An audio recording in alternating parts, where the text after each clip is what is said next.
Donc, elle va se contenter de manger des insectes, des araignées qu'elle trouve dans sa chambre. Elle les mange, mais elle refuse toute autre forme de nourriture. Elle se souille elle-même. Elle urine dans ses sous-vêtements et elle sort ses sous-vêtements dans sa bouche pour boire. Elle boit sa propre urine. Là, on est vraiment dans un cas, si tu plaçais ça dans un contexte psychologique ou psychiatrique, les médecins diraient, ben voilà, on a une jeune femme qui a une psychose, là, elle est complètement déconnectée. Mm-hmm. Mais les prêtres sont enlisés dans cette idée qu'elle doit être possédée par le diable. J'aurais aimé ça qu'on close en parlant de l'exorcisme de Annelise Michel. Annelise Michel. Ouais. Bon, par où prendre ça? Bon, pour encore une fois, il faut toujours situer un peu le téléspectateur. Annelise Michel, c'est une histoire qui va se dérouler sur plusieurs années. Bon, on est en Allemagne, à Klagenburg-Onheim, c'est en Bavière, en Allemagne. Puis juste dire avant, c'est ça qui a inspiré le film de l'exorcisme. L'exorcisme d'Émilie Rose. Ouais, c'est ça. L'exorcisme d'Émilie Rose. Donc, on est en Bavière, on est dans les années 50. La famille Michel, c'est une famille de classe moyenne. Elle est mère au foyer. Lui, Monsieur Michel, dirige une scierie à la sortie de la ville. Ce sont des gens qui sont respectés, mais ce sont aussi des... Dans nos termes un peu, je dirais familiaux, on dirait des bigots, des grenouilles de bénitier. Là. Ce sont des gens obsédés par la religion. Là. À la maison, on a plein de bondieuseries, là, des images de Jésus un peu partout, des statues de la Sainte Vierge, etc., etc. Des fanatiques religieux. Donc, ce sont fanatiques. Le mot est peut-être fort, mais ce sont des gens très dévoués, très pieux, très dévoués. OK. Et c'est dans ce cadre-là, donc, la famille Michel va en voir 4 filles, une qui va décéder en bas âge, et puis on a les 3 autres. Et c'est dans ce contexte-là que les filles Michel vont grandir, un contexte excessivement religieux. Parmi les filles, l'aînée, Annelise, est une jeune femme de santé fragile. Hein? Bon, déjà, là, quand elle a 6-7 ans, elle fait des otites, elle fait des pneumonies, donc elle est de santé fragile.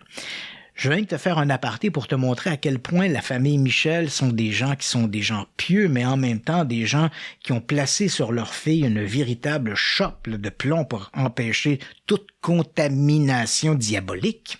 Les filles Michel, par exemple, ne peuvent pas aller chez des amis, si les amis, en question, ont des frères. OK. Tu vois le genre, Madame Michel tient à protéger ses filles. Oui, ton ami, elle a-tu un frère? Oui, je veux pas que tu ailles là, je veux pas que tu restes seul. Tu comprends? Donc, on voit là, il y a comme une espèce de puritanisme exagéré là, chez les Michel. Donc, on a cette jeune fille, Annelise, qui est née, je crois, en 1952, qui est de santé fragile. Mais vraiment, pour elle, les choses vont commencer à s'accentuer au moment où elle arrive à l'adolescence. Elle grandit dans ce contexte ultra religieux. Elle est croyante, très très pieuse. Elle aussi adhère aux bondieuseries. Elle fait des prières 3-4 fois par jour. Elle va à la messe tous les dimanches. Donc on est dans ce contexte ultra religieux. Donc à l'adolescence, Annelise va avoir 3 ou 4 reprises, elle va avoir des espèces de crises. Donc elle a l'impression qu'elle est comme soudainement, comme si elle s'endormait, mais elle s'endort pas. C'est comme si elle tombait dans un coma, momentanément, pendant quelques secondes. Oups, puis ça revient. Elle en parle à sa mère, de ses états de transe ou d'absence curieux, et sa mère décide de consulter des médecins. Un médecin en premier, ensuite d'autres médecins, et on ne trouve pas une cause pathologique pour expliquer les états d'Annelise.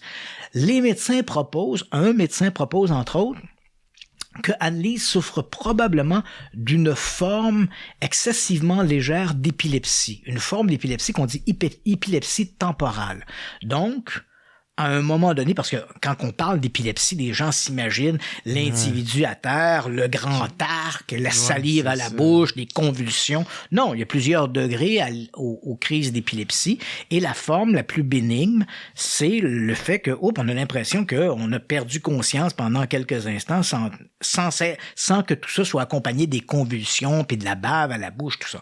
Donc, les médecins, on précise bien, là, il n'y a pas de cause pathologique identifiable ou visible. On passe à l'analyse des encéphalogrammes, on fait plusieurs tests. On n'a pas d'éléments qui permettent de dire c'est ça. Rien qui permet de dire ça.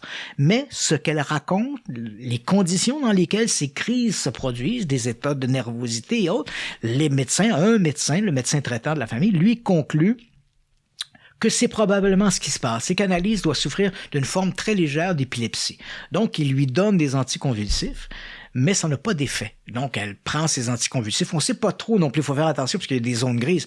Est-ce qu'elle prend réellement les anticonvulsifs en suivant les règles du médecin? On dit...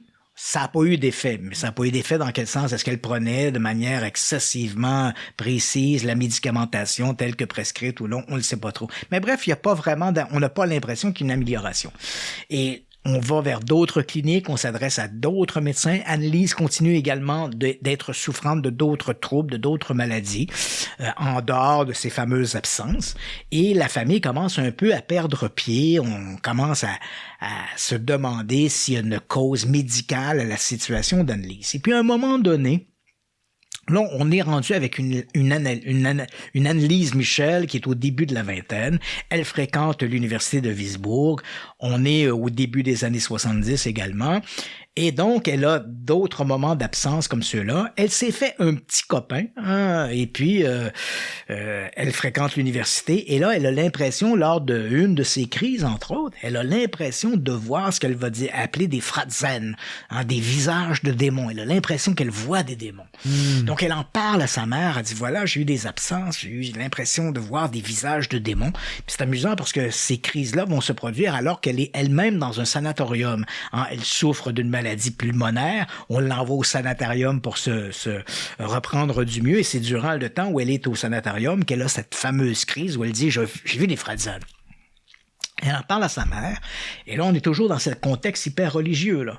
Et là, la mère dit, ben là, voilà, ça fait des années qu'on va vers les hommes en blouse blanche, ça donne rien, il serait peut-être temps d'aller voir les gens en blouse noire, hein, la religion. Donc, on se tourne vers la religion, on va voir le confesseur de la famille Michel, qui est un ami de la famille, et on parle de ça.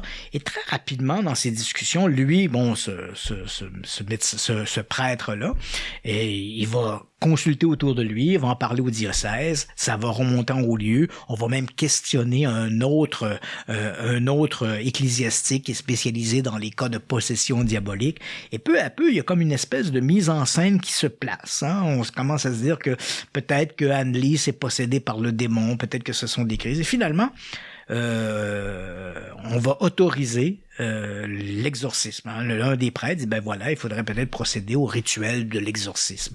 Il faut savoir que dans la religion catholique, il existe deux types de possession. La première possession, dite possession mineure, on pourrait aussi l'appeler simplement, comment je pourrais dire, il y a comme une espèce de... On n'est pas possédé par le démon, on est troublé, on est agacé, on est achalé par le démon. Donc, on a des pensées impures. C'est pas encore le démon qui a pris possession de moi, qui agit à ma place. Mais j'ai des pensées impures, comme si le diable était sur mon épaule et me chuchotait « Regarde de la pornographie, fais ceci, commets un crime. » Tu comprends? Ouais, donc, il me donne des mauvaises pensées. Le péché. Donc, je suis tourmenté par le diable. Je suis pas possédé, mais tourmenté par le diable.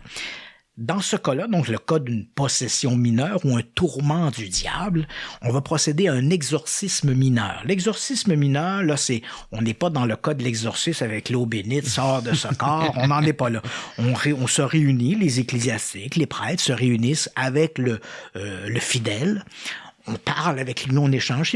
C'est presque une psychothérapie, hein. Oui, tu ressens ça à quel moment? Puis bon. Et là, ben, prions ensemble, puis là, on fait des prières de libération.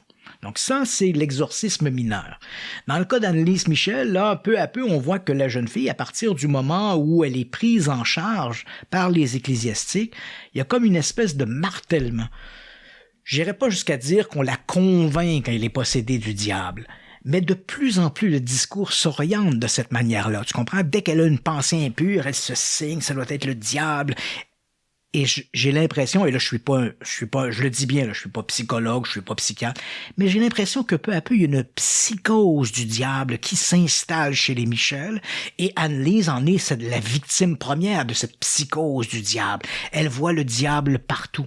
Et il faut dire aussi, replaçons-nous dans ce contexte ultra religieux, on a une jeune femme du début de la vingtaine, qui s'est fait un petit ami, comme n'importe quelle femme, elle a certainement des désirs, des pensées qu'elle juge impures, alors que c'est la nature qui fait son œuvre. Elle attribue ça au diable. Pourquoi j'ai envie d'embrasser mon petit copain? Pourquoi j'aurais envie de faire l'amour avec lui? C'est sûr que c'est le diable. Et lorsqu'elle se confie à sa mère ultra puritaine, évidemment, c'est le diable, chasse ces idées-là. Donc, il y a une espèce de psychose qui s'installe. Et puis, à un moment donné, c'est le drame, c'est-à-dire qu'on va autoriser, on est à ce moment-là, de mémoire, on est en septembre 1975, l'évêque a autorisé l'exorcisme, on va choisir 2 prêtres, les prêtres Ernst et Alt. Ernst Alt, puis un autre prêtre, dont le nom m'échappe, qui va décider, finalement, on fait l'exorcisme. Donc, les deux prêtres, au rythme d'une fois par semaine à peu près, Anne-Lise a quitté l'université, elle est retournée vivre chez elle, elle vit dans une chambre. C'est assez amusant parce que on voit ici un espèce de contexte sociologique. Hein. Les Michel sont des gens respectés dans le village, donc on veut pas trop exhiber les troubles familiaux sur la place publique. Okay. On lave notre linge sale en famille. Donc, pour les rituels d'exorcisme, ils ont choisi une pièce dans la maison des Michel qui donne sur l'arrière de la maison. Et derrière la maison, il y a quoi? Le cimetière. Donc, on se plaindra pas du bruit. Donc, Anne-Lise a beau crier, hurler, faire n'importe quoi, abjurer. C'est pas grave, personne ne l'entend. Donc, de la rue, tout se passe très bien chez les Michel. Donc, à partir de septembre 75, au rythme d'une séance par semaine, qui dure chaque fois plusieurs heures, les prêtres vont se succéder et là on voit l'état d'Anne-Lise Michel qui va se dégrader. Hein. Au début on voit une jeune femme, si on regarde les images par exemple, les premières photos nous montrent une jeune femme relativement santé de 22 ans et les dernières photos qui vont précéder juste avant sa mort qui vont intervenir le 1er juin, je crois, le 1er juillet 1976, là, on a l'impression d'une survivante de l'Holocauste, là, une femme qui n'a plus que la peau et les os sur le corps, les dents se déchaussent. C'est vraiment un drame, là. En quelques mois, que la situation se soit retournée de cette manière-là, c'est tout à fait épouvantable. Bref, il y a ces rituels et il va y avoir une 40aine de séances d'exorcisme à l'issue duquel, évidemment, Anne-Lise va elle-même s'enliser dans cette psychose. Hein. À un moment donné, elle dit « Je ne suis plus capable de manger ». Donc, elle va se contenter de manger des insectes, des araignées qu'elle trouve dans sa chambre. Elle les mange, mais elle refuse toute autre forme de nourriture. Elle se souille elle-même. Elle urine dans ses sous-vêtements et elle sort ses sous-vêtements dans sa bouche pour boire, elle boit sa propre urine. Là, on est vraiment dans un cas, si tu plaçais ça dans un contexte psychologique ou psychiatrique, les médecins diraient, ben voilà, on a une jeune femme qui a une psychose, là, elle est complètement déconnectée. Mais les prêtres sont enlisés dans cette idée qu'elle doit être possédée par le diable. Donc, on ne consulte pas des médecins. On continue, semaine après semaine, à donner ces séances d'exorcisme. On voit bien que la situation dégénère. On voit que l'état de santé d'Anne-Lise Michel se dégénère. Mais on ne fait rien. Et éventuellement, c'est le 1er juin ou le 1er juillet 1976, lorsque les parents entrent dans la chambre d'Anne-Lise Michel, ils la trouvent sur son lit et elle est décédée. Cette histoire-là serait passée sous le tapis n'eût été de la vigilance des médecins locaux, parce que lorsque Anne-Lise est morte, ben là on se dit, ben voilà, elle est morte du rituel de l'exorcisme, elle est morte parce que le diable a voulu qu'elle meure. Elle a été la victime du diable. Donc, les parents vont demander un certificat de décès au médecin légiste de la ville, à Gregenburg-Onheim, qui lui, en voyant le corps avant de signer le document, et c'est assez heureux parce qu'au début, c'est l'assistant qui va sur place, constate le décès d'Anne-Lise, les parents lui demandent un acte de décès, et il a oublié ses papiers. Il dit, je vais passer au bureau puis je vais revenir. Et finalement, c'est pas lui qui revient, c'est le légiste de la place qui revient. Et là, en voyant Anne-Lise, cette jeune femme-là n'est pas morte de cause naturelle. Elle a les yeux au beurre noir, le nez cassé, elle a les genoux en sang. parce que ce qu'elle faisait, c'est qu'elle se cognait la tête sur les murs, le visage sur les murs. On a dû la maintenir dans son lit, l'attacher pour pas qu'elle se blesse. Et dès qu'on la libérait, elle frappait les prêtres exorcistes, frappait ses parents. Elle pouvait faire plusieurs centaines de génuflexions par jour. Hein? Elle s'est complètement déchiré les ligaments des genoux, à se mettre à genoux, se relever, se remettre à genoux. Donc le légiste, en voyant ça, il dit, ben voilà, il y a quelque chose qui va pas. Elle n'est pas morte de cause naturelle. Il refuse de libérer ce certificat de décès. Et c'est comme ça que l'histoire sera reconnue. À partir de ce moment-là, les policiers vont intervenir. Il y aura une enquête et pratiquement 1 an jour pour jour après le décès d'Annelise Michel, les parents et les prêtres exorcistes seront cités à procès pour négligence et non-assistance à personne en danger. Durant le procès, c'est extraordinaire parce que ce cas-là, le cas d'Annelise Michel, nous permet à nous, les journalistes ou les gens de l'extérieur, d'avoir accès à cette enceinte excessivement hermétique qu'est le rituel de l'exorcisme. Les gens n'ont pas accès à l'exorcisme. Moi, j'ai été chanceux. J'ai assisté à 3 ou 4 séances d'exorcisme avec des prêtres puis des gens qui se disaient possédés par le démon. J'ai jamais rien vu d'extraordinaire. Comme je dis souvent, j'ai cherché Satan et je n'ai trouvé que des pauvres diables. Mais bon, bref, c'est un peu ce qui s'est passé. Mais dans le cas d'Annelise, donc, on a un accès privilégié à ce qui s'est passé. Sinon, on n'aurait jamais entendu parler de ça. Donc, on arrive au procès. Les prêtres défendent leur cause. Et je pense, moi, fondamentalement, que les parents, comme les prêtres, ont réellement eu la conviction qu'ils avaient agi pour le mieux-être d'Annelise.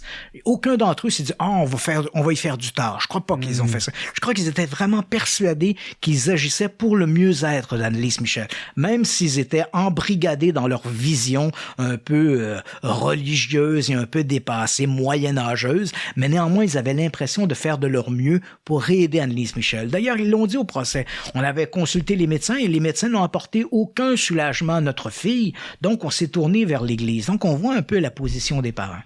Néanmoins, durant le procès, les prêtres n'ont que 42 cassettes qu'ils ont enregistrées durant ces séances d'exorcisme, dans lesquelles on entend bien sûr Annelise Michel qui vocifère contre les prêtres. C'est très spectaculaire. Il en existe quelques extraits qui circulent sur Internet. Moi, j'ai à la maison la totalité des 42 cassettes.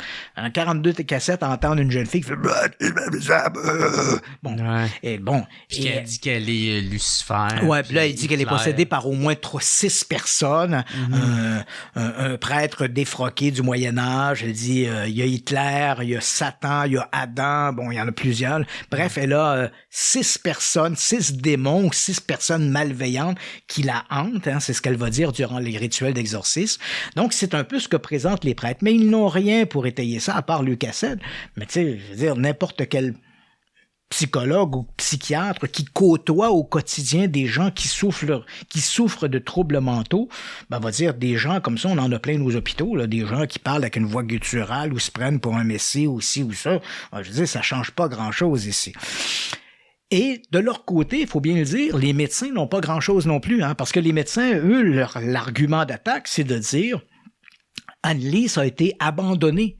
Hein, elle a été abandonnée aux mains de parents des fanatiques religieux, aux mains de prêtres fanatiques religieux également, alors qu'à un moment donné, ils auraient dû voir que quelque chose n'allait pas bien, mais on aurait dû consulter des médecins.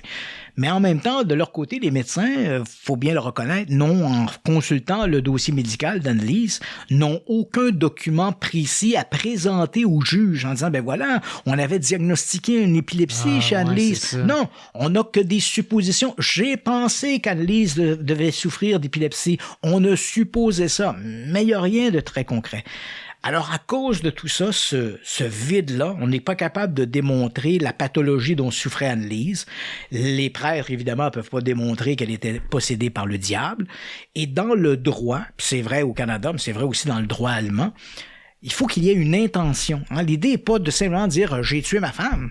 Et il faut que tu puisses démontrer que tu avais l'intention de tuer ta femme. Tu comprends-tu? Donc, c'est un peu la même chose. Est-ce que les parents d'Annelise, est-ce que les prêtres avaient l'intention de faire du mal à Annelise? Non, jamais, à aucun moment donné. Ils ont fait ça parce qu'ils croyaient pour le mieux-être d'Annelise. L'issue du procès va être que les parents Ils ont été évidemment détenus en prévention du procès. Donc, les prêtres, comme les parents, seront éventuellement reconnus coupables, mais leur incarcération sera limitée au temps qu'ils ont déjà passé en résidence surveillée en attente du procès. Donc, finalement, personne ne va aller derrière les barreaux.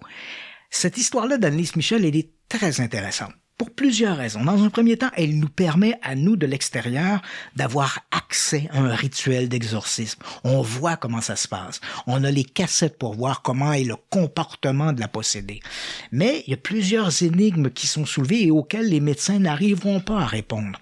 Durant la supposée possession d'Annelise Michel, Annelise parlait à des moments donnés, elle parlait avec 2 voix différentes en même temps. Donc, alors là, évidemment, placée devant ça, elle parle, elle dit qu'elle est « Je suis Annelise Michel », mais en même temps qu'elle dit ça, t'entends une voix derrière qui dit « Je suis le diable ». Comment peut-elle parler avec 2 voix en même temps? Les spécialistes, les orthophonistes vont dire on a tous 2 cordes vocales qu'on utilise pour parler, mais il existe des plis du larynx qu'on appelle fausses cordes vocales que certains individus, par exemple des moines tibétains qui font des mantras et autres, et même des artistes de l'art lyrique peuvent faire vibrer, donc qui créent une 2e voix. Réellement une 2e voix. Donc, moi, j'ai vu, par exemple, une chanteuse d'opéra qui pouvait réciter les paroles de l'opéra, par exemple, de Puccini, et en même temps, elle battait le rythme de la musique avec cette 2e voix. C'est vraiment spectaculaire. C'est renversant de voir ça. Donc, les médecins disent, cette histoire de 2 voix pourrait être due au fait qu'Annelise, durant ses états de possession, était capable en même temps d'utiliser ses fausses cordes vocales et ses vraies cordes vocales, donnant l'impression que 2 personnes parlaient par la bouche d'Annelise, alors que c'est un phénomène naturel qui n'est pas accessible à tout le monde, mais qui, dans certains états pathologiques, pourrait être réalisable. Donc, on éclipse ça. Mais l'autre problématique, c'est que Annelise ne semble pas souffrir, quand on regarde l'ensemble de ces troubles, elle ne semble pas souffrir d'un mal précis. C'est-à-dire que on dit, pour les gens qui nous écoutent, la façon dont ça se passe en psychologie, en psychiatrie, c'est qu'il existe un livre qu'on appelle le DSM, une espèce de dictionnaire dans lequel sont répertoriés tous les troubles, toutes les pathologies psychiatriques et psychologiques qui ont été recensées par la médecine. Donc, on s'imagine un peu comme un dictionnaire, on cherche, par exemple, paranoïa. On va à la lettre P, on a paranoïa. Et là, on a une définition des symptômes de la maladie. Et ensuite, on a une série de symptômes qui sont associés à la paranoïa. Pour faire simple, je sais que je simplifie énormément, mais par exemple, on a les 10 symptômes. Et là, si tu souffres de 3 ou 5 de ces symptômes-là, ton médecin dira, mon cher ami, tu es paranoïaque. Tu comprends-tu? T'as au moins 3 ou 4 des 10 symptômes reconnus de la paranoïa et c'est suffisant pour dire que tu es paranoïaque. Dans le cas d'Annelise Michel, on est vraiment dans une zone assez trouble. C'est-à-dire que quand on regarde l'ensemble des troubles d'Annelise, on voit qu'elle souffrait un peu de psychose. Mais pas suffisamment si on se réfère toujours à ce DSM, on regarde psychose, on a tous les symptômes associés à la psychose. Sur les 10 symptômes, Annelise souffrait de 1 ou 2 symptômes. C'est un peu, mais pas assez pour dire que c'est une psychotique. Ensuite, on allait vers la névrose. On s'est dit peut-être que c'est une névrose. Et quand on regarde sous névrose, là encore une fois, on a les 10 symptômes de la névrose. Annelise en avait 2 sur les 10. Encore, oui, un peu, mais pas assez pour dire que c'est une névrosée. Ensuite, on allait paranoïa. Donc, ce que l'on constate, c'est que dans le cas d'Annelise Michel, elle souffrait un peu de psychose, un peu de névrose, un peu de paranoïa, un peu de double personnalité. Donc, un peu d'à peu près toutes sortes d'affaires, mais jamais de manière soutenue à ce point qu'on puisse dire elle souffrait de telle ou telle pathologie très précise. Et ça défie un peu les règles de la psychologie et de la psychiatrie. Dans un cas comme Annelise Michel, évidemment, on peut dire que les psychologues et les psychiatres n'ont pas des cas semblables tous les jours, là, mais les gens qui ont traité des cas comme ceux d'Annelise Michel, qui sont rarissimes. Entendons-nous, ce sont des cas rarissimes. Les gens qui ont eu affaire, des professionnels de la santé, qui ont eu affaire à des cas comme ceux-là, ne parlent pas de possession, mais parlent d'un syndrome de possession. C'est-à-dire, ce n'est pas à la science, ce n'est pas à la psychiatrie ou à la psychanalyse ou à la psychologie de déterminer si le diable existe. C'est pas, on va laisser ça à la religion. Ouais. Mais par contre, le sujet, le malade, se comporte comme s'il était possédé. C'est pour ça qu'on parle d'un syndrome de psychose. Le sujet se comporte comme s'il était possédé par le diable. On ne sait pas si le diable existe, on ne sait pas si le diable est présent, mais la personne en a tous les comportements. Et ça, Annelise Michel est l'un des très rares cas qui nous a été permis de documenter de cette manière-là.